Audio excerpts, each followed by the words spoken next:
디모데후서 1장 6절부터 11절까지 말씀입니다. 디모데후서 1장 6절로 11절까지 말씀입니다. 제가 한 절, 여러분이 한 절, 한 절씩 교독하겠습니다.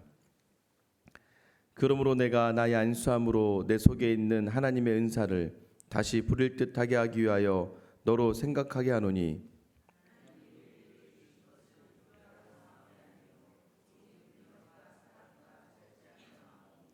그러므로 너는 내가 우리 주를 증언함과 또는 주를 위하여 갇힌 자 된 나를 부끄러워하지 말고 오직 하나님의 능력을 따라 복음과 함께 고난을 받으라.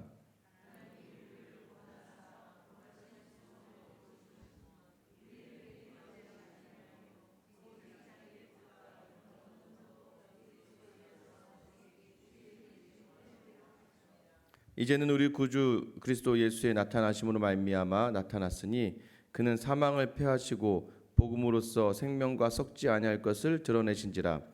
내가 이 복음을 위하여 선포자와 사도와 교사로 세우심을 입었노라. 아멘. 신앙의 연륜이 더해지면서 우리가 여러 가지 먼저 마음이 변화되고요, 또 몸으로도 행위로도 또 입으로도 또 하나님을 닮아가고 하나님을 갈망하는 그러한 표현들이 자주 있게 됩니다. 이제 한 권사님들 정도 되시면은 이제 힘들 때나 어려울 때나 놀랄 때나 표현되는 것들이 있죠. 깜짝 놀라면 어떻게 하십니까? 아이고 아버지 이렇게 얘기하시죠. 그리고 딱 힘들면 어떻게 해요? 자기도 모르게 아버지 주여 이렇게 나오죠. 예, 몸이요 이제 힘들어지거나 또는 어려운 상황 속에 있으면 본인도 모르게 탁 튀어나온 이야기들이 바로 이러한 표현들입니다. 저는 어떤 표현을 자주 할까요? 저도 모르게 이제는 뭐가 힘들어지면 주여, 주여 이렇게 합니다. 주여 하고 나면 저희 집 둘째 아들이 항상 이렇게 얘기합니다. 아빠 왜 내 이름을 부르고 그래? 저희 아들님이 주혁입니다. 이 아이는 자꾸 제가 주여 주여 그럼 아빠 왜 내 이름을 불러? 아빠 왜 자꾸 내 이름을 부르는 거야? 이렇게 얘기하죠. 이제 어제는요 어제도 좀 이제 시간이 어제는 이제 이전 교회에서 마지막 제가 가르쳤던 제자 훈련생들이 이제 졸업하는 날이었습니다. 그래서 부랴부랴 이제 어제 오후에 정리를 하고 갈까 말까 고민을 많이 하다가 사진을 찍으면 액자를 이렇게 거기 제자 훈련실에 가면 제자 훈련생들 사진이 이렇게 쫙 있습니다. 그러면 이제 그 가르쳤던 교사와 훈련생들이 마지막 졸업식을 하면서 이제 후두를 하고 사진을 찍는데요. 제가 원래는 그 전에 먼저 나갔던 사역자들이 이렇게 가서 사진을 찍는 경우는 별로 없었습니다. 그런데 계속 마음에 쓰였던 게 예전에 한 2기수 정도가 이제 목사님이 중간에 이제 다른 교회 가시는 바람에 목사님 없이 사진 찍었던 기수들이 있거든요. 그 사진을 보면 괜히 좀 아련한 거예요. 저분들이 그냥 그 학생들만 졸업을 찍은 것이. 그래서 이제 어제도 이제 우리 사역을 마치고 고민하다가 제가 이전 교회 목사님한테 좀 땡깡을 놨습니다. 제가 좀 가서 사진 한 번만 찍고 오면 안 될까요? 뭐 이런데 이제 오라고 와서 찍고 가. 뭐 이렇게 이제 얘기하셔서 이제 예배 마치고 부랴부랴 넘어가서 사진을 이제 찍기 위해서 가능한 다른 성도님들 이렇게 잘 이렇게 보여주면 좀 이렇게 보이기가 좀 어색해서 몰래 예전에 그 뒷길 있습니다. 뒷길로 내려가서 숨어 있다가 이제 사진 딱 찍을 때만 딱 가서 사진 딱 찍고 바로 나왔어요. 그런데 이제 제자 훈련생 중에 저희가 이제 제자 훈련을 하게 되면 꼭 가정 그 탐방을 합니다. 그러니까 모든 제자 훈련생이 그 가정에 가서 꼭 예배를 드리고 식사 교제를 하는 그런 과정을 꼭 거칩니다. 왜냐하면 가정을 내보인다는 것이 바로 자기의 삶을 온전히 드러내는 것이기 때문에 하다 보면 막 정말 어려운 집, 정말 좋은 집, 뭐 큰 집이 있고 작은 집이 있잖아요. 그럼 정말 가서 12명이 저랑 같이 13명이 발 디딜 틈도 없이 막 무릎 꿇고 앉아야 될 집들도 있습니다. 그런데 너무나 놀라운 건 그곳에서 기도를 할 때는 다들 마음 우러러 기도가 나오게 되죠. 하나님 이곳에 주님께서 복을 내려 주시옵소서. 어떤 제자 훈련하는 팀에서는요, 집에 가야 이 서약을 합니다. 집에 와야지만 한다는. 그런데 집이 도저히 10명 이상 못 들어간 집이에요. 그래서 그 집사님 네 분이 아예 그 제자 훈련 날짜를 정해놓고 비가 오지 않는 날짜에 이 장롱과 이걸 다 꺼내놔야 되는 거예요. 그래서 제자훈련생을 받기 위해서 남편과 함께 제자훈련 받기 위해서 장롱을 다 꺼내놓고 그 다음에 이제 제자훈련생. 근데 그곳에 갔던 많은 다른 집사님들이 조금 여유 있게 사시던 분들도 펑펑 눈물을 흘리면서 같이 그 시간을 보내고 제자 훈련을 마치고 나면 가장 큰 유익은 다 끝까지 함께할 동역자들이 있다는 것이죠. 그 마지막 끝을 좀 함께 해주고 싶어서 이제 갔고요. 근데 그 제자 훈련생 중에 가정 탐방 제가 맡았던 그 집사님들은 여직장 제자반이죠. 여직장. 그러니까 직장도 다니면서 제자 훈련을 해야 되니까 목요일 밤마다 7시 반부터 거의 10시 넘어서까지 끝나고 집에 가면 12시가 넘는, 그리고 아침마다 자녀를 챙기고 남편을 챙기고 또 주말에 나와서 교회에서 봉사해야 돼. 그러니까 제일 어려운 반입니다. 제자 훈련하기에는 가장 어려운, 가정을 돌봐야 되고 직장에 다녀야 되고, 그럼 제자 훈련 받으면 뭐 일주일에 뭐 거의 한 권 이상의 책을 읽어야 되고, 매주 담임 목사님 설교 말씀을 요약해야 되고, 매일 큐티해야 되고, 중간중간마다 생활 과제를 해야 되고, 또 제가 막 여러 가지 과제들이 부어지다 보니까 그러니까 하루에 평균 2시간 정도 말씀을 읽고 또 성경 일독을 또 해야 되는 과정이 있다 보니까 쉽지가 않은데도 불구하고 그 시간 함께 하는 거죠. 그 시간 함께 하고 나서, 근데 그때 유일하게 딱 한 분이 가정 신방을 못 받으신 분이 있으셨어요. 누구셨냐면 아버님이 이렇게 암 말기로 거실에서 생활을 할 수밖에 없었던, 그러니까 아버님이 그 자리에 있다 보니까, 그래서 이 집사님이 너무 죄송해했어요. 우리 집에서도 가정 탐방을 해야 되는데 아버지가 아프셔서 거실에 침대, 병원 침대를 놓고 누워 계시니까 언제 이 가정신방 받아야 될지 이렇게 모르는 그런 처지였습니다. 저희가 이야기했죠. 근데 아버님 갑자기 원래는 6개월 사셔야 될 분이었는데 정말 이 따님 집사님의 병간을 통해서 정말 아버님이 한 4년 가까이 사셨고요. 그 4년 중에 예수 그리스도를 만나고 세례를 받고 또 예배와 뿐만 아니라 모든 모임에 참여하면서 정말 은혜 받으셨어요. 딸이 이제 아버님이 이제 거의 이제 유독한 상황에 이르니까 이제 급해지는 거죠. 뭐가 급합니까? 예수 믿는지 안 믿는지가 급한 거예요. 딸이 아빠한테 물어보는 거, 아빠 예수 믿지? 왜냐면 이제 아버지가 이제 세상을 떠날 날이 가까우니까 막 마음이 염려가 되는 거죠. 아빠 예수 믿지? 아버지가 가만히 그치, 여러분 이분이 정말 선비시거든요. 씩 웃으시니까 딸은 더 화가 나는 거죠. 아빠 예수 믿어 안 믿어? 아빠 예수 믿지? 빨리 얘기해. 예수 믿어 안 믿어? 그러니까 아빠가 씩 웃으면서, 야, 내가 예수 안 믿으면 교회 왜 나가냐? 이 한마디가 그 따님에게 큰 위로가 되었어요. 그러고 나서 제자 훈련이 마쳐지고 얼마 전이죠. 그 오래되지 않았는데요. 제가 이 교회로 이제 부임하기 전에 아버님이 하나님의 부르심을 받으셨습니다. 그러면서 이제 그때 저희가 제자 훈련 마지막에 얘기했던 게, 아버지가 위태위태하시니까 돌아가시면 나중에 우리 제자반 졸업식 할 때 우리 집 가정 탐방을 했으면 좋겠습니다라고 얘기하셨는데, 아버님이 정말 제가 그 교회에 있을 때, 그래서 제가 참 마음 다해 그 성도님, 정말 저와 함께 많은 교제를 하셨던 분인데요. 성도님의 장례를 잘 치러드리고 그다음에 와 있다가 어제 이제 제자훈련 졸업을 하면서 그 집에 이제 가서요 마지막 식사를 하는데요. 와, 제 설날상을 먼저 받았습니다. 다 이렇게 준비하셔서 식사를 같이 하면서 많은 은혜를 나눴습니다. 그러면서 한 가지 저는 또 부담이 되는 게 있죠. 새벽기도 설교 준비해야 되는데, 근데 이제 그 자리를 그냥 나올 수는 없잖아요. 그래서 이제 근데 눈치를 보고 막 하는데 이제 너무 막 좋으니까, 마지막이니까 서로 신나가지고 또 음식도 너무 잘 준비하셨고, 점점 시간이 흐르면 흐를수록 저는 굉장히 부담이 오기 시작하는 거예요. 내일 새벽 설교 준비해야 되는데, 새벽 설교를 준비하러 이제 어제 자리에 앉았습니다. 집에 들어가니까 이제 한 9시 한 반 정도 되더라고요. 근데 이미 몸이 뭐 너무 피곤하니까 이제 앉았는데 계속 한 번 치고 자고, 두 번 치고 자고, 한 번 쓰고 자고, 줄 한 번 긋고 자고. 그러니까 잠을 뭐 설교 준비도 아니요. 뭐 이렇게 그 다행히 이제 큐티는 딱 이제 맞춰 놓고요. 설교를 들어가야 되는데 하다가 꾸벅 졸고.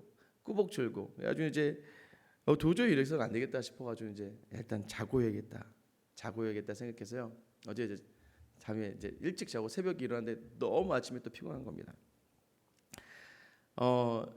하나님 앞에서 우리가 주의 일을 한다는 것 자체는 굉장히 피곤하고 굉장히 힘들고 어렵습니다. 디모데가 지금 오늘 본문에 그런 심정 가운데 있었던 것 같아요. 근데 바울이 뭐라고 얘기하냐면, 하나님의 은사를 다시 부릴 듯하기 위해서 너로 내가 생각하게 한다라고 6절에 얘기해요. 바울이 디모데에게 이야기하는 거예요. 디모데야, 너 요즘 힘들지? 마치 저에게 하는 말씀 같았어요. 너 요즘 힘들구나, 지치는구나. 그러나 내게 받은 은사를 다시 한번 내가 부릴 듯 일으켜 세워줄게. 우리가 디모데 전서에서 봤던 말씀이 뭐였냐면, 디모데가 장로회에서 안수를 받았습니다. 안수를 받을 때 하나님의 부르심으로 말미암아 그가 소명을 받았고 또 모든 증인들 앞에서 그가 선한 증거를 했다고 이야기해요. 무엇이냐면 외적 내적 소명, 제가 말씀드렸잖아요. 하나님이 너에게 큰 부르심의 은사를 주셨고 또 너로 하여금 모든 우리 성도들이 너를 인정할 수 있는, 너는 정말 믿음의 사역자로 하나님 부르셨다는 걸 우리가 했던 그 은사, 너의 장로회에 안수했을 때 하나님이 내게 부르심이 주셨던 은사를 다시 한번 내가 부릴 듯하게 하기 위해서, 막 부리면 팍팍 하는 것처럼 다시 한번 너를 생각나게 하기 위해서 내가 다시 너를 권면한다라고 얘기하는 거예요. 그러면서 뭐라고 얘기하면 7절 말씀에 하나님이 우리에게 주신 것은 두려워하는 마음이 아니다. 두려워하는 마음이 아니고 오직 능력과 사랑과 절제하는 마음이다. 여기서 뭐예요? 하나님이 우리에게 주신 것은 이 마음이라는 게 스피릿입니다. 하나님이 너에게 주신 영은 두려워하는 영이 아니라 너는 능력의 영, 사랑의 영, 절제의 영을 받았다라고 이야기해요. 그래서 이 얘기는 무엇을 이야기하냐면 하나님이 내게 주신 모든 자리는, 부르심의 모든 자리는 너 혼자 감당하여 두려움 가운데 있어야 될 그런 영의 자리가 아니라 이 땅에 살아가면서 능력이 나타나는 영, 하나님의 능력이 나타나고 하나님의 사랑으로 말미암아 많은 사람을 사랑할 수 있고 하나님 주신 그 마음의 영이 네 마음을 주관하는, 그래서 너를 부르신 하나님의 이 능력이 있기 때문에 나를 보면서 왜냐하면 디모데가 이런 마음도 있었던 것 같아요. 바울이 갇혀 있는 걸 보니까 바울이 그곳에 감옥에 갇혀 있는 모습을 보면서도 마음이 좀 약간 심란해졌던 것 같아요. 우리 스승이 왜 저렇게 고난 가운데서 어려운 가운데 있을까라고 생각했었는데 너에게 주신 그 영을 생각하면서 내게 있는 이 자리가 내가 주님을 증거하고 또 주를 위하여 갇힌 자 된 것을 네가 부끄러워하지 말아라. 왜냐하면 너는 오직 하나님의 능력에 따라서 복음과 함께 고난 받아야 된다라고 얘기해요. 왜냐하면 우리를 이 믿음으로 불러주신 9절 말씀이죠. 너를 이 자리에 부르신 하나님이 우리를 영원 전부터 은혜로 부르셨다. 이 자리는 결코 헛된 자리가 아니고 결코 그 좋은 자리가 아니라 하나님이 너를 위해 부르신 자리다라는 것을 기억하라는 거예요. 왜 그러냐면 우리에게 주신 이 복음이 사망을 패하시고 생명에 썩지 아니할 영원한 곳으로 가게 하신 거니까 이 과정 속에 있는 과정을 두려워하지 말아라. 하나님이 내게 큰 하나님의 사랑과 은혜로 이 자리에 부르셔서 잠시 고난을 받지만 이 고난이 끝까지가 아니라 우리를 영원한 생명으로 인도하는 고난이기 때문에 너에게 맡겨주신 그 직분, 마지막 뭐라고 이야기합니까? 이것을 위하여 선포자와 사도와 교사로 내가 세우심을 받았다. 그러니 결국은 무엇을 얘기하냐면요, 바울이 디모데야, 우리를 부르신 분은 은혜로 우리를 부르신 것에서 그치지 않으시고 우리를 직분자로 부르셔서 그 직분으로 말미암아 하나님 나라의 생명 살리는 일에 감당해내면서 가면서 받는 고난이 있을 터인데, 그 고난은 우리로 그 고난 가운데 두려워하게 하여 주신 것이 아니라 오히려 그 고난 속에서 우리와 함께 하시는 복음, 특별히 그 복음의 능력, 그래서 두려워하는 영이 아니라 그것은 능력이 나타나는 하나님의 영이요, 또 그 영이 나타날 때마다 어떠한 상황 속에서 사랑할 수 있는 마음이 나오고 그 사랑함 속에서 너는 네 마음대로 살아가는 사람이 아니라 그 가운데서 절제하는 하나님이 주시는 마음, 하나님이 다스려주는 삶 가운데 살아가게 되는 그 영광의 자리가 있다는 것을 알라라고 이야기합니다.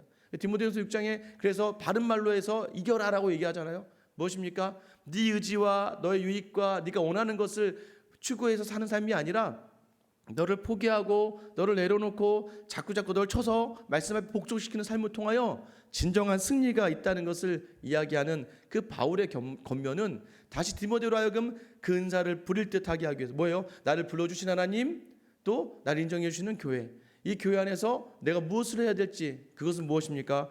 복음과 함께 고난받는 거예요. 그래서 너의 은사를 기억하라는 거예요. 그 은사는 어떻게 나타난다는 거예요? 그 은사는 이 땅 가운데 복음과 함께 고난을 감당해내는 그러한 능력으로 나타나고 사랑으로 나타나고 그것을 하나님의 마음으로 드러내진 삶을 나타난다는 거예요. 제가 말씀드렸잖아요. 은사는 결코 내 안의 만족으로만 끝나는 게 아니에요. 방언을 하셔서 은사 주신 것으로 기도만 많이 하는 걸로 만족하시면 안 됩니다. 기도를 많이 하는 만큼 살아내셔야 되는 거예요. 내가 신유의 은사가 있어서 사람들을 치유해내는 만큼, 사람을 고쳐내는 만큼의 그 은사가 그냥 고쳐내는 걸로만 끝나면 안 돼요. 그 영을 다시 하나님께 돌아오기 위한 내 인격적인 삶으로 나타나줘야 되는 거예요. 그럴 때 비로소 그것이 능력이 되고 그것이 하나님의 사랑을 담아내고 정말 그것이 하나님 일하심을 하나님이 주관하시는 마음이 되는 것이죠. 어떻게 해야 이것이 가능합니까? 매 순간 주신 은사를 기억하세요. 여러분, 방언의 은사 놀랍지 않습니까? 기적의 은사, 치유의 은사 놀랍지 않습니까? 근데 그 은사가 왜 주셨는지를 기억하라는 거예요. 이 모든 은사의 목적은 무엇을 향해서입니까? 사랑을 향해서라고 얘기하잖아요. 고린도서 13장을 제가 그렇게 말씀드린 건, 이 새벽에 나와서 기도하는 여러분의 마음 가운데 있어야 되는 건, 그 모든 은사들은 전부 다 하나님을 향한 사랑, 사람을 향한 사랑으로 나아가지 않으면 안 되는 거예요. 그 능력이 성품으로 드러나지는 거예요. 성령은요, 여기서 영이자 영, 두려워하는 영이 아니다. 능력의 영이다. 사랑의 영이다. 성령이 너희와 함께 하시는 그 역사는요, 성령의 열매로 나타나는 거예요. 성령의 열매가 무엇이었습니까? 사랑과 희락과 화평과 자비와 온유와 양선과 자비와 절제, 충성 아니겠습니까? 이 모든 것들은 전부 다 성품으로 드러나지는 거기 때문에 오늘 하루 그것을 드러내는 삶을 살아야 되는데, 그것을 살기 위해서 필요한 게 무엇이라고 이야기합니까? 혼자 고난받지 말고 복음과 함께 고난받아라. 제 카카오톡 프로필에 항상 써있는 제 인생의 목회적 철학은 그리스도와 함께 죽고 그리스도와 함께 살고, 주와 함께 죽고 주와 함께 살고입니다. 항상 혼자 죽으려고 열려면 정말 혼자 죽더라고요. 나 혼자 한번 해봐야지 하면 정말 혼자 죽는 겁니다. 자살이라고 하죠. 전혀 도움이 안 됩니다. 그리스도와 함께 죽어야 됩니다. 그리스도를 붙잡고 죽어야 됩니다. 그때 그리스도께서 나를 살려주시는 거예요. 무엇을 하더라도 내 힘으로 하려고 하면 아무것도 안 됩니다. 여러분 한번 해보셨잖아요. 여러분 이 정도 사셨으면 이제 경험해보셨잖아요. 내가 이렇게 해야지. 그렇게 끝까지 된 적 있습니까? 안 됩니다.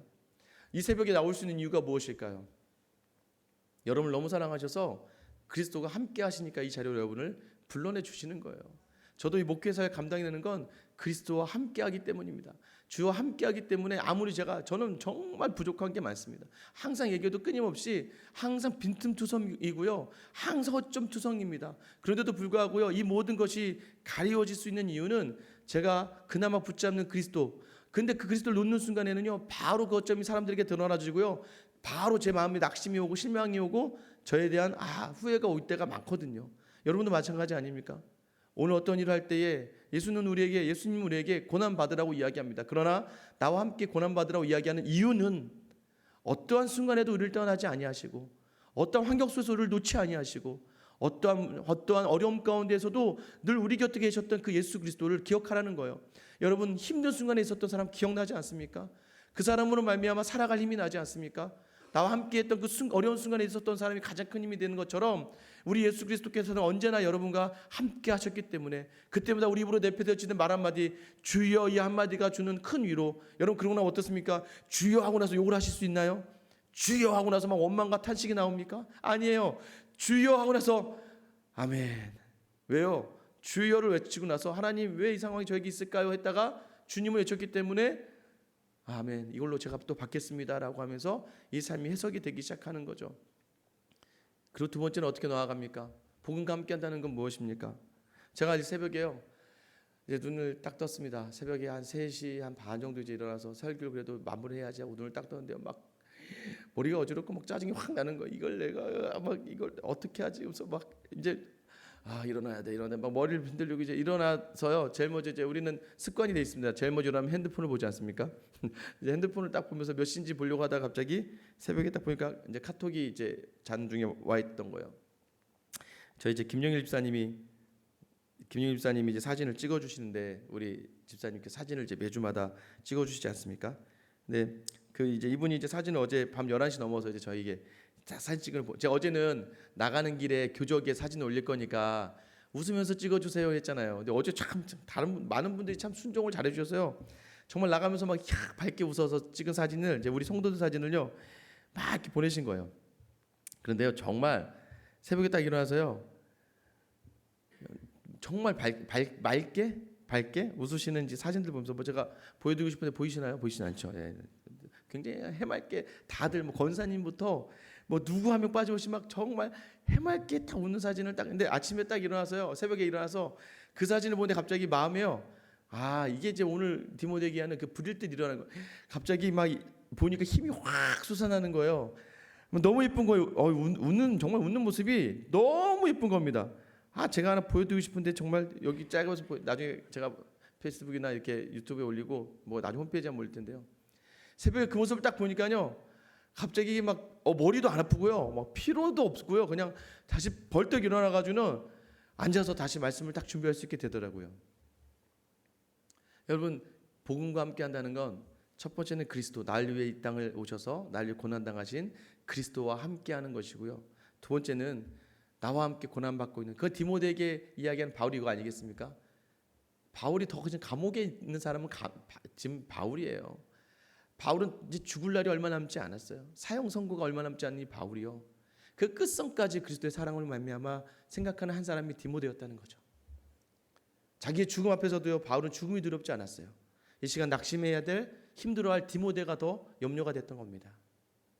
그래서 이 복음과 함께라는 단어는 예수 그리스도와 함께할 뿐만 아니라 함께하는 성도들을 바라보며 여전히 나와 함께 이 힘들지만 구원의 감격과 은혜가 있는 십자가의 길을 붙잡고 나아가는 함께하는 성도들이 있다는 거예요. 가족을 섬기다 보면 낙심할 때가 있습니다.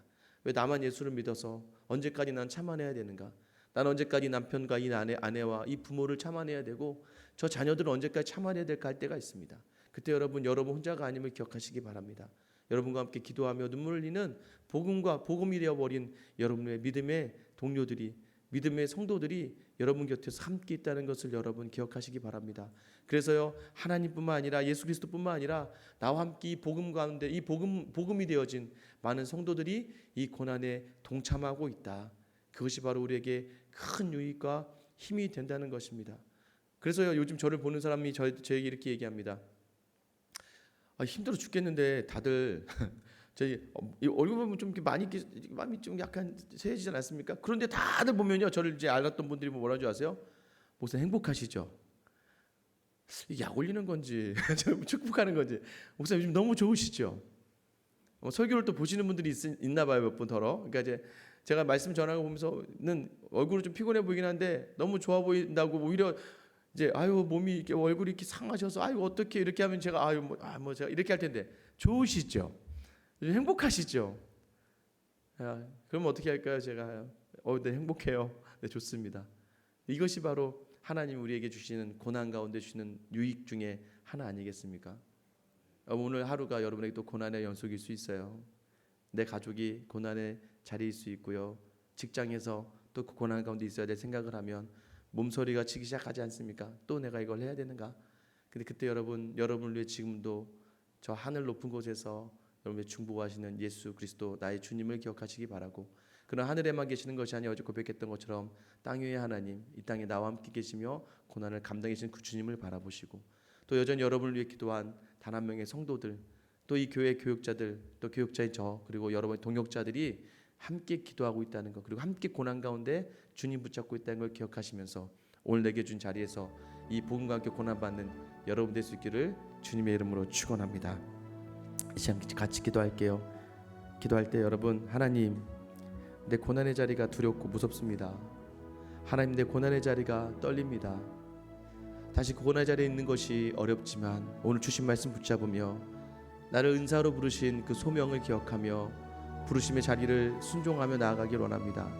하나님, 정말 복음이 나와 함께 계시다는 걸 다시 확인할 시간 주셨으니까 이 복음으로 말미암아 이 시간을 능력으로 감당해내는, 이 시간을 사랑으로 감당해내는, 이 시간을 절제함으로 감당해내는 내 마음이 주님 마음이 되어 오늘 하루를 감당해내는 나의 모습 되도록 주님 나를 붙잡아 주시고, 특별히 교회 기도하실 때는요, 우리 교회 이 복음이 넘쳐나서 이 복음과 함께하는 생수회학교가 되길 소망합니다.